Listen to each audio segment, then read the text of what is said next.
começando mais um programa Espaço de Ideias, um programa que inspira você e seus negócios. E, gente, olha quem nós estamos recebendo aqui hoje.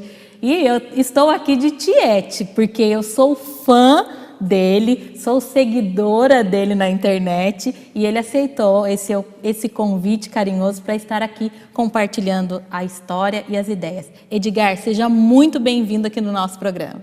Obrigado, Fabi. Eu viajei, lembrando que a trajetória de Campinas aqui leva 2h30, mas foi as 2h30 mais prazerosa da minha vida, porque eu vim aqui contribuir, não somente com o seu programa, mas com a sua audiência, e esse é o nosso propósito, né? O seu, o meu, e eu queria te parabenizar pelo excelentíssimo trabalho que você vem fazendo, pela Corrente do Bem, agora na TV também.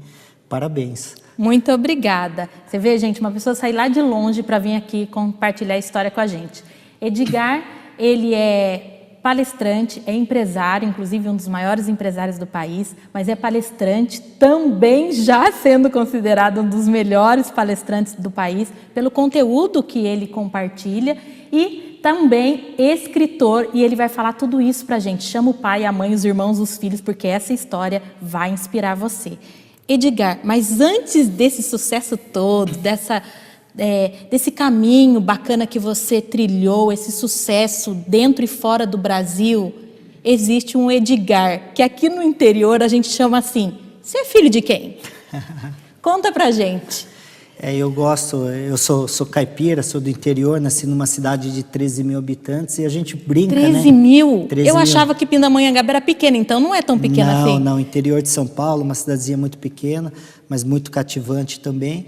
E a gente brinca que as pessoas acabam vendo as pingas que tomam, mas não vê os tombos que leva. Hoje eu estou bem posicionado como empreendedor, como palestrante, mas tem toda uma jornada, todo um desafio. Eu tive várias dores, sacrifícios ao longo da minha vida para chegar onde eu cheguei. Então você é uma pessoa normal. Isso é normal, é natural. E as pessoas têm que entender que ela precisa passar por essa jornada. A jornada de superar desafios, ser mais resiliente, não desistir facilmente do seu sonho, da sua meta, porque uma hora vai chegar. Eu tenho uma frase que eu falo muito, que eu levei 22 anos para ser bem-sucedido da noite para o dia. Uau, então, vai ser um dia você vai acordar e você vai acordar bem-sucedido, mas não é aquele momento que é o momento de glória, é a caminhada. Não é chegar ao topo, é curtir a caminhada, porque a caminhada ela faz uma grande transformação. E é isso que está no meu livro, que a gente vai falar daqui a pouco. Exatamente. E dessa jornada que começou aí talvez há mais de 20 anos atrás, onde começou essa história?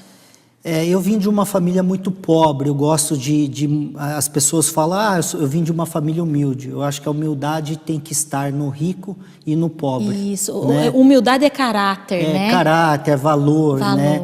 Então agora a pobreza era era escassez. Escassez de dinheiro, de recursos, né?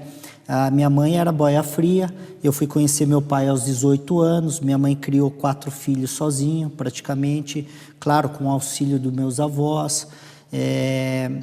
Eu comecei a trabalhar muito jovem, porque eu tinha que também contribuir dentro de casa, comecei a trabalhar aos 9 anos. Minha mãe não tinha residência, não tinha casa, nós moramos um período numa estufa de batata. Lugar de guardar batatas? Exatamente, porque minha mãe trabalhava numa roça de arrancar batatas. Que bacana. E aí, um dia, minha tia, que era um pouco mais bem sucedida, ela disponibilizou um terreno para minha mãe para construir, mas minha mãe não tinha recurso para construir. Então, ela voltava, tipo, 8, 9, 10 horas da noite da roça e ia buscar nas olarias. Sua mãe ficava o dia inteiro até 10 horas da noite na roça plantando batata? Exatamente, colhendo. Porque não era salário, ela ganhava o que ela produzia. Então, se ela não produzisse, e como ela tinha que sustentar 4 bocas, né, 5 com ela, né, então ela trabalhava muito. E teve um momento na minha vida, eu conto muito essa história, que aos 9 anos minha mãe colocou um prato de comida na mesa e só tinha feijão.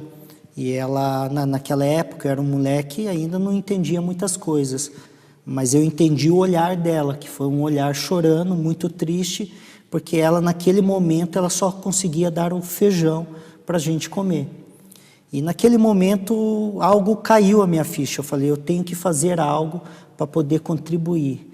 E aí eu comecei a procurar emprego com 9 anos. Isso que eu ia te perguntar, quantos anos? 9 anos. 9 anos. E ali já vem o primeiro sacrifício, porque uma criança, ele deseja estudar e trabalhar, e brincar. E naquele momento... E não 9 anos trabalhar para ajudar a levar sustento, né? E aí eu dividi a minha vida estudando e trabalhando, e por isso que eu falo que para mim o trabalho não é uma dor, é um prazer, porque naquele momento eu escolhi trabalhar e ter o trabalho como um prazer, uma brincadeira, porque senão eu ia sofrer. E não como uma dor, né? Um sacrifício. Então eu gosto muito de passar essa mensagem que dor e sofrimento são coisas diferentes. Explica para eles aí. Então vamos lá, por exemplo, eu morei 10 anos no Japão, 9 anos e meio, para ser mais exato, e eu fiquei longe da minha família, fiquei longe do meu filho, fiquei longe das pessoas que eu mais amava. Isso doía muito para mim, mas eu não estava sofrendo, porque eu tinha um objetivo bem definido.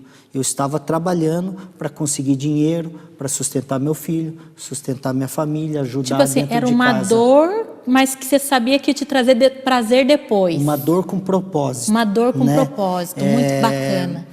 Enfim, tem muita gente, vamos fazer um comparativo, tem muita gente que vai no Japão também, onde eu morei 9 anos e meio, mas sofre, porque não tem um grande propósito, está lá talvez por obrigação, está lá talvez pela ganância ou ambição financeira, né? Então, e esse sofrimento é ruim.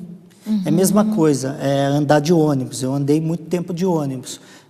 Não é confortável você estar dentro de ônibus andando de pé 2, 3 horas, pegando o ônibus 5 horas da manhã, ficando 2 horas preso ali, mas você pode pensar, bom, que bom que eu estou indo trabalhar, que bom que eu tenho um emprego, que bom que eu tenho um ônibus. Que gostoso você falar isso. Então isso é uma dor que ao mesmo tempo não lhe traz sofrimento.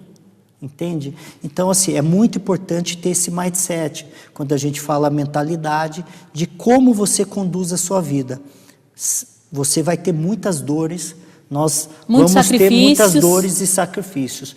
Mas se eu mudar a minha mentalidade, eu posso não sofrer ou sofrer menos com isso. A minha jornada se torna mais leve.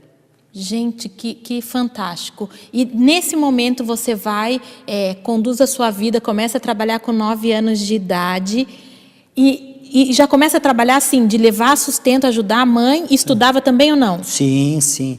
Estudar porque assim, né, eu vim de uma família que o estudo acabou ficando em segundo plano, né? Minha mãe estudou até a 4ª série, porque na época meus avós, e sem maldade, sem alguma maldade, mas precisou tirar os filhos para poder trabalhar na roça. Ueda, segura só um pouquinho, nós vamos para o intervalo. Aproveita, chama aí seu filho, seu marido, principalmente essa pessoa que de repente está desanimada, ou de repente quebrou a empresa, ou está desempregado. Chama para assistir o restante da história e as ideias brilhantes de Edgar Ueda. Espaço de Ideias.